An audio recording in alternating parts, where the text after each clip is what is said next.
Thank you, Mr. Chairman.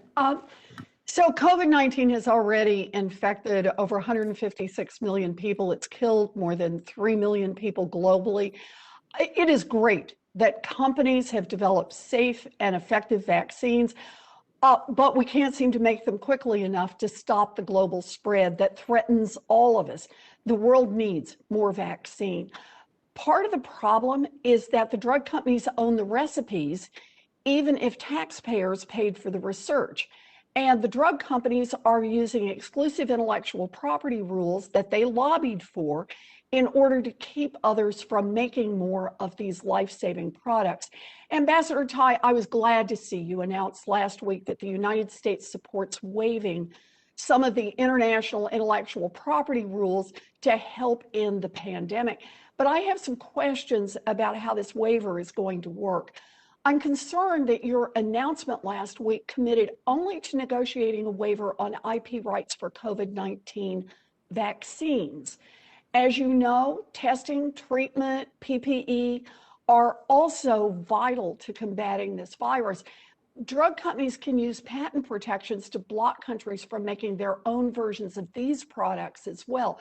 So, Ambassador Tai, does the administration also support a TRIPS waiver for COVID-19 related diagnostics, therapeutics, and PPP, in addition to a waiver on vaccines? Senator Warren, thank you for paying attention to that statement and for your words on framing what we are encountering right now as a reality to so many of us. Let me just say this. We are focused right now on the intellectual property waiver at the WTO with respect to vaccines. And I know your question is broader, but for my efforts at the moment, it is a focus on access to vaccines and the inequity in terms of the access to vaccines. And so I'm hearing you not rule out that we will also focus on waiver for these other products. Let me ask the question differently, if that helps. Do you agree that the U.S. should be doing everything it can to help other countries ramp up their testing, treatment, and PPE production? Sure. Okay, we'll go there for right now. You know, testing, treatment, PPE are critical, and that is why India and South Africa asked 7 months ago for the world's help to make those items without running a risk that a drug company was going to sue them. So I believe that the U.S. should be backing these countries on this point too, and not try to wiggle out of helping. Time is also of the essence here. Millions of people are dying. Millions more will die if it takes another 7 months to reach any kind of meaningful agreement. Special protections for drug companies are an even bigger issue than COVID-19 alone.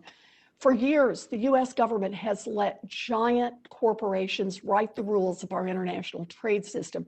So it's no surprise that when drug companies draft our trade agreements, they include provisions protecting pharma monopolies and putting profits ahead of lives of people all around the world. We're fighting over a waiver to rules that never should have existed in the first place. Ambassador Tai, as you negotiate new trade agreements or as you revisit some outdated ones, do you agree that it is time to eliminate provisions that drive up drug prices for consumers by strengthening monopoly protections for big pharma? Senator Warren, thank you so much for that question. I am committed to reviewing everything about how we've done trade agreements and looking at them through the lens of what we've experienced, in particular the negative impacts our trade agreements have had, especially on individuals, workers, and communities. Well, I am glad that Congress forced the previous administration to strike a part of the USMCA that never should have been drafted. But I think it's time now for our trade negotiators to take leadership and actively set rules that lower drug costs for American families instead of focusing on boosting profits for drug companies. Drug companies are kicking and screaming about this waiver over the COVID vaccine because they are worried that the federal government may finally have the spine to lower drug prices through global trade agreements and here at home. So the U.S. trade reps' commitment on the waiver is a good first step, but I'm very much expecting you, Ambassador Tai, to follow through at the negotiating table.